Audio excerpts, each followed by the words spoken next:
अभी देख सकते हो मैं अभी घर पहुंचने वाला हूं, तो कृपया आप सब शेयर कीजिए वीडियो। ये हमारे गांव का नज़ारा है। तो हम अभी खेत से आ चुकी हूं, जा रही हूं घर। और ये धूप इतना धूप है कि लूह गिरता है। क्या करें, काम जो है अपना वो काम तो करना ही होगा।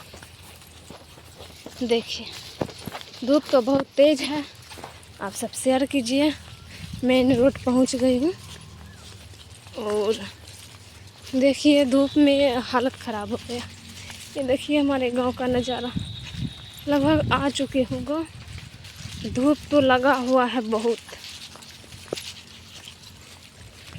आप सब सपोर्ट कीजिए, शेयर कीजिए, हमारे वीडियो में बने रहिए। हमारे चैनल का नाम है देखो सैस के। देखिए कितना हवा चल रहा है। हवा तो लगभग बहुत तेज़ है।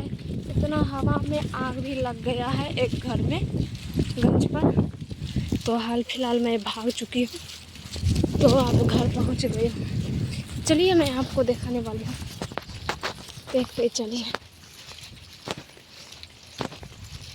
सब गेहूँ का कटने ये राजा का रास्ता, आपन गेहूँ का खेत में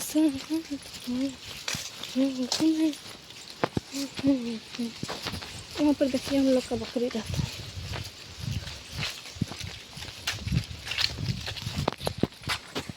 मेन रोड आ गई हूँ, घर पहुँचने वाला हूँ।